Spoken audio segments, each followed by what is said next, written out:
Hi everyone, I'm so excited today to welcome my guest Radhika Mittal. Radhika is the founder of Super School India, and she's done amazing work in the field of education by providing access to quality education for children from underprivileged backgrounds. Her work has since expanded into sex education and creating awareness around consent. So, very, very warm welcome, Radhika. Thank you so much for joining me today. Hi, Jagjeet. Thank you for having me. I'm really excited for this. Not at all. Thank you. Pleasure is all mine. And so, Radhika, why don't we start with, I have looked at it and you've had such an amazing journey. What you're doing is just absolutely amazing. So why don't we just start with, how did this whole concept of Super School India came about, and how did you follow that journey? Absolutely. So I genuinely have started believing now. I mean, since I've met so many great people within this industry as well, that perhaps the way it started is maybe not as interesting, I suppose, as or compelling, I would say, as what keeps you in it. I guess, right? Because the industry doesn't make it easy. The industry makes it easy, but everything else doesn't make it really easy to kind of continue being in it. Yeah. But how it started was, I guess it would be just like any other story, I suppose, any other origin story. But I used to work in Singapore in CSR consulting, and I kind of like through that process felt having some grassroots knowledge would be good to just substantiate what I was doing. And hence the move to India, where I did already have family. So it was kind of easy for me to kind of come here and have that safety net and that structure. And there is this Hindu festival called Ashtami, which is at the end of like a 9 days fasting. And in that, what happens is that homes in a neighborhood, they open up their doors to children, and usually ends up being children from under-resourced backgrounds, where they come to your home and then they eat and like, you gift them things. And that's when I kind of had like my first interaction with the kids that I have been working with for the last 6 years now. And I met them for the first time then, and then the rest is history, right? Like they started coming every weekend. I was doing some other work then, and then the next thing you know, it goes from 2 kids to like 100 kids, and then I saw that as my window that this is what it is, and I quit what I was doing, and then I just started Super School full time, and yeah, now we're here, like but suddenly morphed into an organization that does sex education. Like it's just been incredible. Yeah, no, that is really, amazing, the work that you've done and how far you've come from how you started it. Um, from a couple of questions that I have, really wanted to know a little bit more. So, how is it that you, teach consent to young children? Because I believe, and I'm sure, a lot of people, tend to think, and including yourself, is that it is hard, these things, in the sense that until you start teaching it to children at a very young age, and then you're hoping that you will eventually at some point be able to build a society where people are on the same page about sex education, about consent, and in general, in relationships and everything. So how is it that you teach these young children about consent, from methods that you use to what you think works, and how are you able to engage children, and what kind of challenges do you face while you're doing that? Yeah, I think that's a very good question, because even the way you framed it, there's a strong sense that it has to be regular. Like uh, there is just no shortcut to teaching consent. So I think that's the first thing that we have to include in our design is the acknowledgement of the fact that we're trying to teach something that's a habit. I mean, obviously, telling what are the facts about what is consent is not good enough. Yeah. It has to be reminded, especially when we're working with young children. Um, let like leave young children aside. Even when we work with young adults, we find that uh, teaching is one thing, but then actually applying it into your lives is a completely different thing, because then you're kind of like racing against everything else, right? So they've just learned something which is anti to everything that the society is otherwise saying. So when they go back into the real world, so with young children, what happens is that it's like with anything else, they forget. So you teach them, for example, let's talk about safe, unsafe touch. Um, and you talk to them. And I think that's also one of, I think, a pitfall of, or a way for our current programs to improve, because India has done so well in trying to bring child sexual abuse to the forefront and awareness around it. But I think now there's a lot of scope to make it even better by understanding that having that one workshop a year, which is also great, it's a great start, um, is not enough, because we're working with a certain age group that even like, our parents, we grew up with our parents saying, don't take it's toffee from a stranger, and they didn't say it once, it was repeated to us again and again and again. That's how children work, right? So with consent as well, I think we can, firstly, we have to like repeat it again and again. So whatever it is that you're trying to teach your child as an educator or a parent, like you need to first realize that, write down like 1 2 3 about consent is what I want to teach my child, and then repeat it again and again. Now what happens is that if you're also not practicing it yourself, not just in your behavior with your child, and I'm talking to teachers as well over here, but also with, say, for the other adults around you. So for parents, for example, if the partners are not talking to each other, asking for each other's consent, then it's going to be difficult to then teach those values to children. Similarly with educators, when we work with children, we also work with educators, because we kind of only go in once a month, so we don't see them for the other 2 3 weeks. So we do talk to the educators as well, that we know it's tough because you're also working in like a very difficult work environment, but try to practice consent in your classroom as well. So just don't pick up a student's eraser or a pencil, kind of go like, hey, can I take your pencil, or can I take your eraser? So these are some of the ways that we kind of do it. And then sort of for the older crowd, so I'm talking high schoolers, we try to use analogies which make it very relatable for them. So this is actually picked up from a British blogger that has been localized in many different countries and programs, where consent is like a cup of chai. And we try to use that as well, but it often backfires. So we've had to make it. We've had to again change it up a little bit, because the first time we used it, we actually had students come to us. So we were all like, oh, consent is like tea, this and that. We were so happy about having used that analogy. And then the students just like looked at us and they were like, but Didi, in our culture, it's rude to say no to tea, right? And it's expected to insist to serve tea. So, for us, like that was also like very good feedback. And we're like, oh, okay, a little bit of a fail. And then we kind of went back. So as long as we're able to link it to something that they can associate with or relate with, so maybe something that's precious to them. And then we talk about how they would feel if something was taken. And then obviously we have to make a very strong base beforehand. Like we can't talk about things like how would you feel if your boundaries were violated. We can't say the word feel without having done enough workshops to understand and discuss with them what emotions and emotional responses are. So there's all of this within consent that we focus on.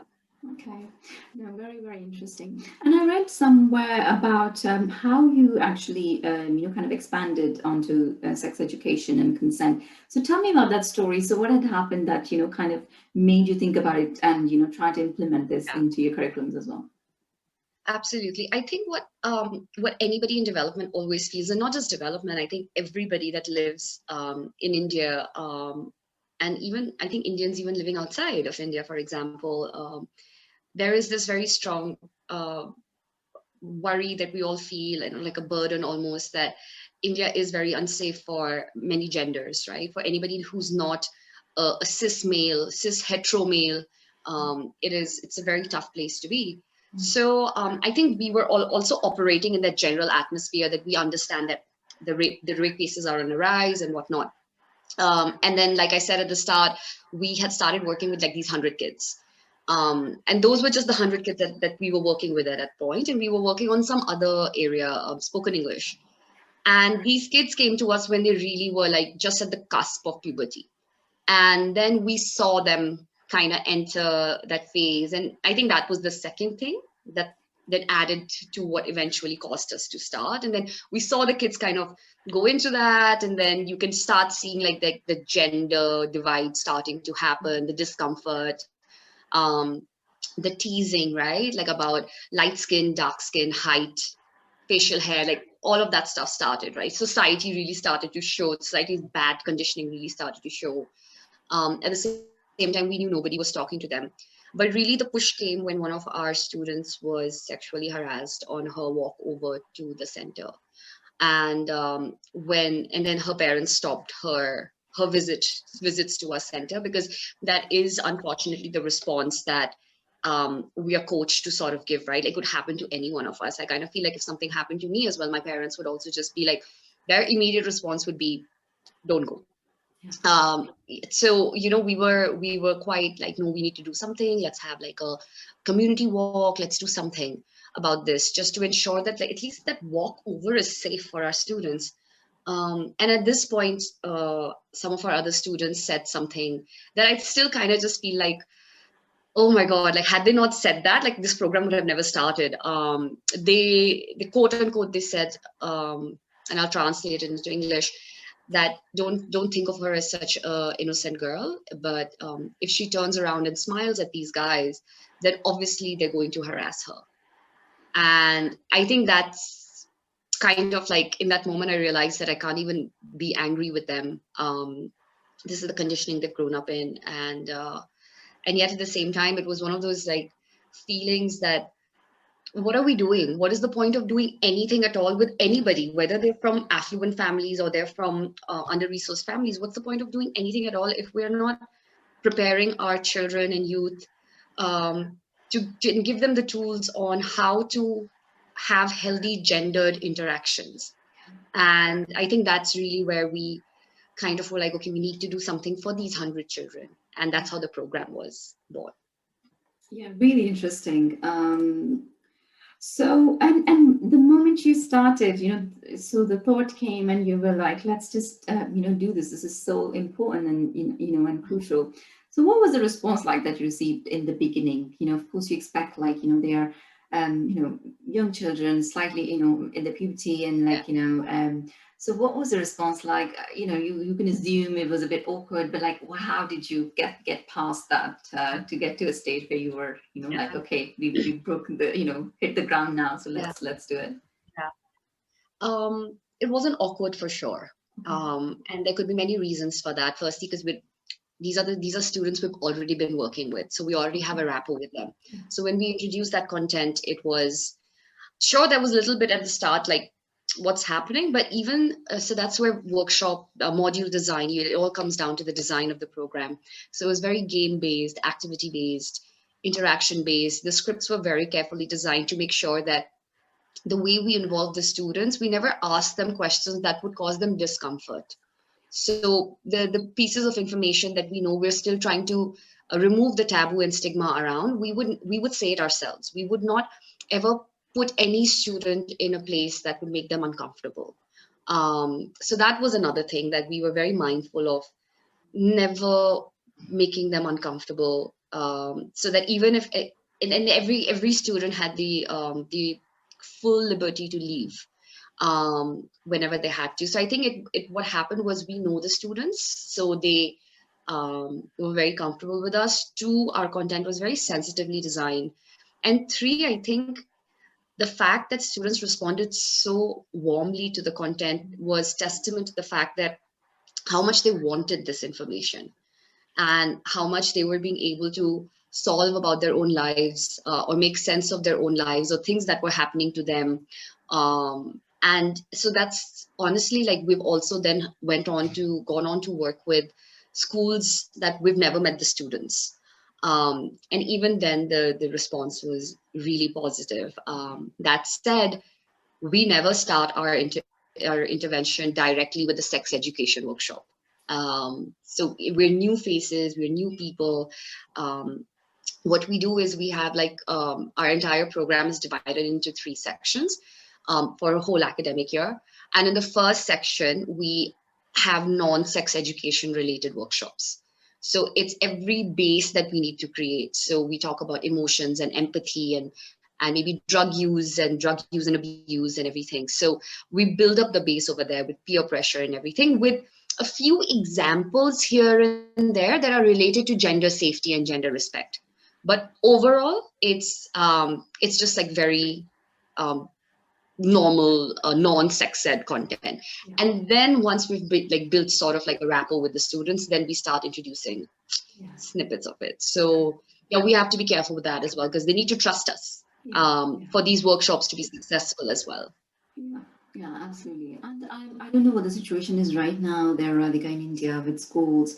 But I remember when I was at school, like not this was not a topic. We just have a chapter in biology about human biology, and that was about it. And Yeah, it's such a revolutionary thing that you're introducing this because.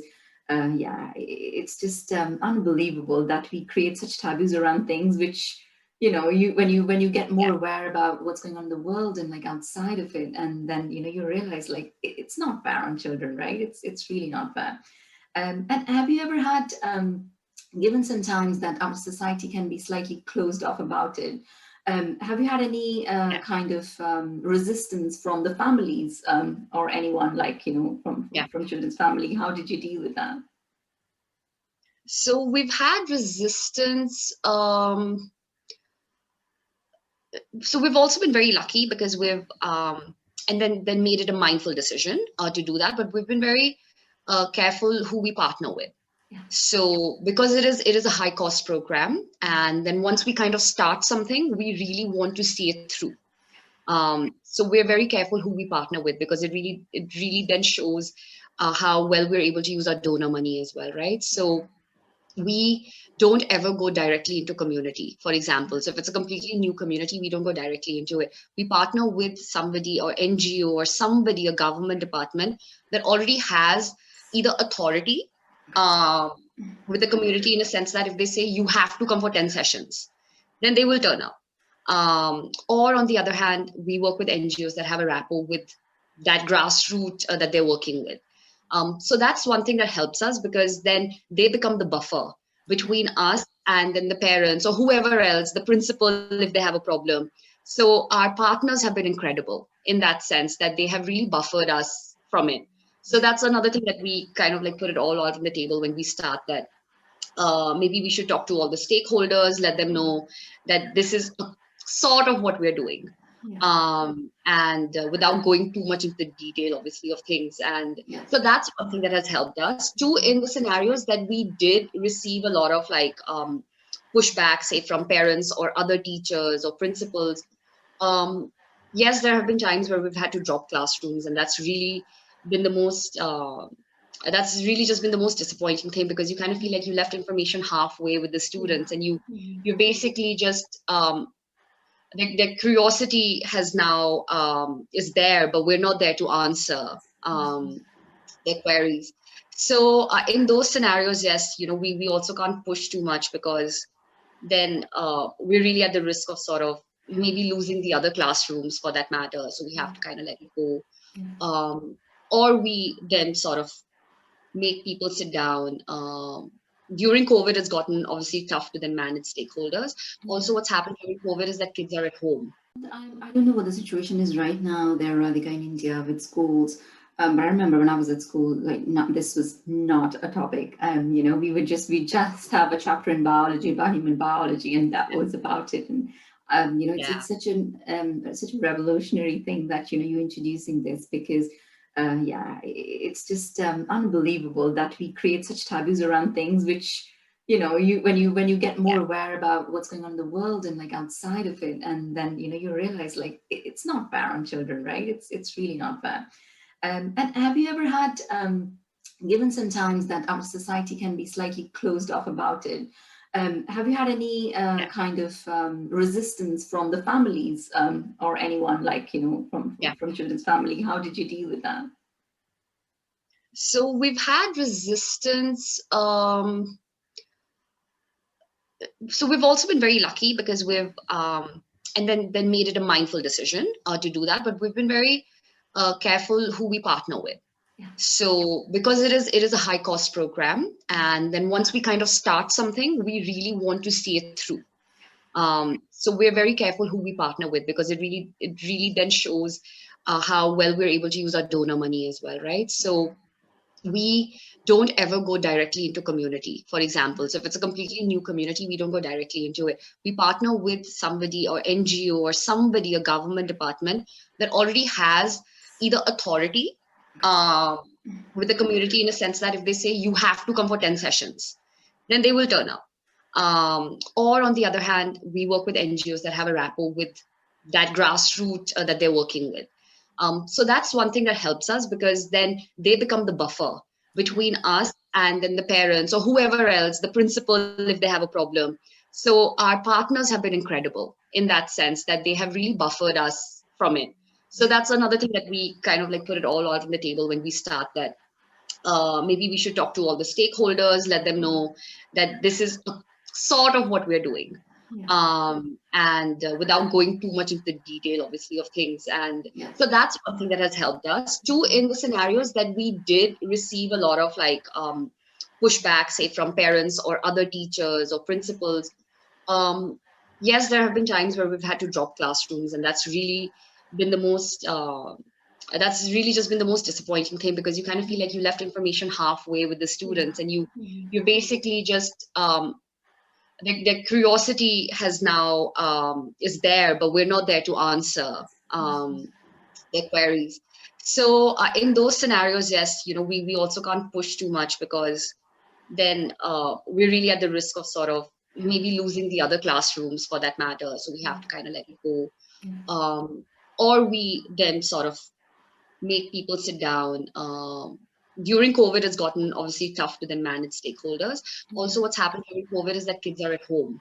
So it's even tougher to do workshops. Like back in the day, before COVID, I can't believe I'm saying back in the day, like, oh, God knows how many years ago, but like there was this pre-COVID time. But pre-COVID, like, we would go to their schools, and so it was a safe space for us.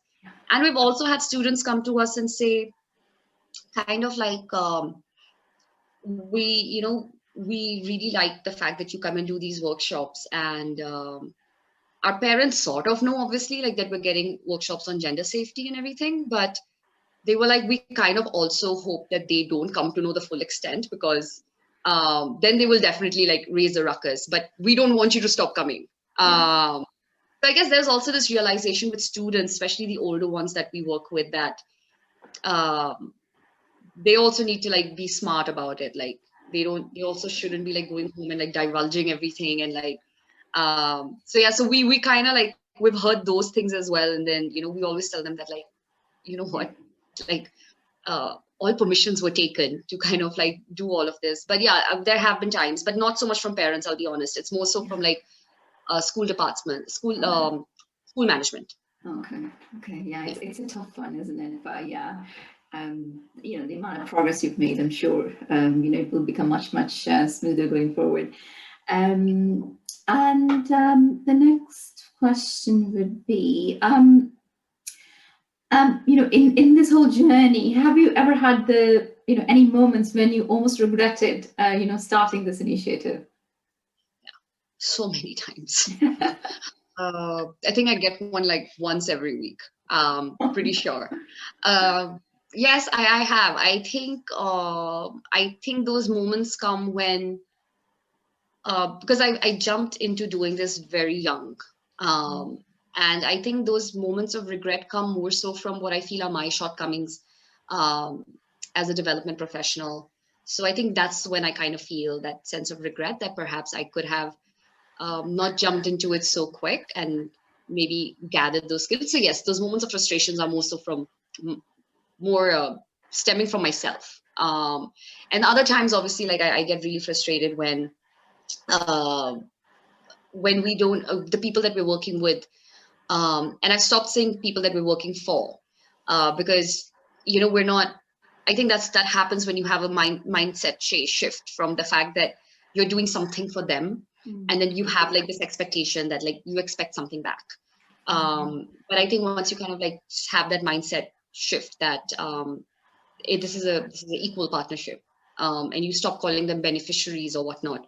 And I think that's when things got better, because in the past I used to get very frustrated, like, we're doing all of this, why aren't they like more grateful? Like these are words, right? And then I think once you have that mindset shift, you kind of realize that wow, what a classist thing to say. Mm. And then I think that's when I've um, been able to get more calm about the whole thing. And I think once you detach yourself from the people and you attach yourself to the cause, I think that's when things get easier as well. And last, I think when we have to deal with government departments for certifications. So that back and forth, oh my God, like I just, yeah. Yeah, for that one reason, I'm just like, should not have started this. Like, this is some lifelong commitment I've taken just to get like 3 certifications done. So it's, yeah, so those moments I kind of feel like yeah, some amount of regret, but it all just goes away with like these little stories, right? Like these little Yeah. stories of success that come. And like this Yeah. one student messaged us the other day, like on our school chat, and he was like, "Hey, I just want to thank all the Didis and Bhaiyas, um, because today I realized." So he's part of our spoken English program. So he's like, "Today I realized that um, English comes to me naturally. So when I'm talking, I'm also thinking in English." And I'm no longer doing like that quick translation in my mind. And like, it's like in moments like these where he's just like, I just want to thank Super School. And I'm just like, oh, like just when I thought about shutting it all down, like, it's just like this one kid comes. Yeah. So I think it yeah, yeah. Yeah, and first of all, can I just say, no matter how frustrated you feel, don't ever think like, about, how you could have done this better or, taking it upon yourself in terms of looking at your shortcomings because, you've done so much amazing work and, we need role models like you. So please don't ever think like, take it upon yourself and think, oh, I didn't do it well. Please don't. And yeah, I think bureaucracy and stuff like is tough. And yeah, it is, isn't it? But like you said, when you put so much, all your heart into something, and then you see even one life change, and somebody really getting the value out of it of what you were trying to achieve, you just forget everything, all the tough times that you have. So yeah, it is really inspirational. What you're doing. Um, next question is, what are the biggest obstacles, in establishing gender equality in India, as you think, and also, generally in the world? So, what, in your opinion, are the most, tough things that you have to go past? So India's huge. The world's even bigger. And within India, there's so much diversity just in terms of the realities of people, right? So I can honestly speak from a very urban point of view. I really cannot speak for the rural areas, at least from an experience point of view. So really for gender equality, the fact that it's a structural problem. Um, I mean, a lot of the times people say it's all a mindset problem. If we just change our mindset, then things would be better. But the thing is that our systems, literal systems, have been rigged to make sure that women and other genders, trans people, are unable to achieve equality. So until and unless from a structural level with policies, and not just policies, then implementation of the policies, training of the people that implement these policies, right? Until and unless that kind of structural change doesn't happen, then the efforts of NGOs like Super School will really then just be limited to exactly the people that we're working with. And even then, the system is still rigged, right? So I really sit and I think about this, that when we work with young women on the cusp of sort of going into college, and we've worked with them for years, and we've been telling them that you can do this, you can do that, yes, like, women power and everything. And then the journey to their college is not safe. I mean, what's the point of us telling them that they can achieve all of this, but then the infrastructure, for example, just does not support our rhetoric. So I, I know the mindset shift has started happening, which is really great. But until and unless that's not supported by a structural change by the government, then it's going to be very difficult. Let me not say in the negative. With the structural change from the government, coupled with obviously the dedicated effort of and it's also checks and balances, right? The private sector, the private development sector is great checks and balances. I do believe that's when we'll start to see any real change towards gender equality. Yeah, yeah. Um, yes, that's and I'll also see that you worked with the with the LGBTQ as well. Like, and those problems are at another levels for a society like ours, right? Because of so much lack of awareness. So how do you find dealing with that? It's is it frustrating? And yeah, that's another topic which I think we're just going behind, in time, literally. So yeah, how has that been? So, I mean, with the abolishment of 377 a couple of years ago, there's obviously been a lot of great movement, a great positive thrust to the movement that we kind of needed. But at the same time, then things like the recent thing that happened in the court where the idea to legalize gay marriages was just completely thrown out of the room with the explanation that it goes against our Hindu culture. So it's yes. So there's a lot of like we take like 4 steps forward and then it's like 6 steps back, and obviously some people will say no, this was 4 steps forward and 1 step back. Then it becomes a matter of perspective. So yes, there is yet a lot to still be done, but we have seen a change. So we worked with students pre 377 abolishment, and we've worked with students after. Before 377, uh, there forget prejudice. There was just not enough knowledge as well. And then, but after 377, at least there is knowledge of certain words that didn't exist before. And so yes, there's definitely a move towards a positive in terms of now the fact that people are talking about it. Even people like ourselves, like people like me and my friends and everybody, we know better things that we should have known from the start, from school. We're starting to learn now. A decade too late, I feel, but that's starting to happen. And as far as talking about it in our workshops is concerned, it's been really amazing because we are able to make sure that our workshops are queer friendly and queer inclusive at every point. So every sentence, we make sure that we ourselves are not having some kind of gender assumption. And every sentence is gender neutral and whatnot. And so there is obviously a lot of curiosity from students, and sure they'll still continue to for a while we keep working with them live with certain prejudice. But it's definitely very different from what maybe our parents' generation holds.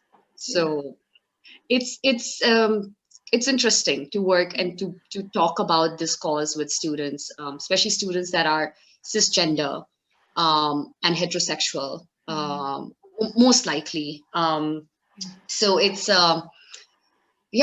quite interesting to talk about this, but everybody just listens with such curiosity. If I were to say, how do you see, the future of Super School India, like, going forward? What are the plans? Is there anything you're focusing on? So tell us about like what's next. Uh, that's interesting. We are, I mean, considering that we might see ourselves as schools not reopening as well for a while. Um, I think with Super School, we obviously want to continue doing what we're doing because we're realizing just how much of a gap there is in. So our goal obviously is to take it to more students, but in a way that we don't have to physically be there, and students are still able to access our content, but also have a space to then ask questions. So just having content is not enough. You also need to be able to ask your questions and get your queries answered. So yes, definitely, we're sort of now thinking about um, how do we get to talk to more and more students while not physically having to be there and get the content to them. Yeah. Great. Thank you so much, Radhika. I mean, it's been such a pleasure, and I hope to, have another chat with you at some point. But yeah, I would just like to say, I mean, no words kind of come to me right now, but I would just like to say the work that you're doing is commendable. It's, absolutely the necessity of the hour. And, the kind of transformations you're bringing is so inspirational. Please carry on doing what you're doing. And yes, I wish you all the very best. And I hope to like I said, speak to you another time. But if I'm in India, I would love to come and see you as well. So that'd be really, really cool. Thank you We so would much. love that. Yeah. Thank you so much. I had a great time. No, so thank you so much. Thanks a lot. And yeah, all the very best, Radhika, and speak to you soon. Take care. And yeah, keep doing what you're doing. You too. Bye.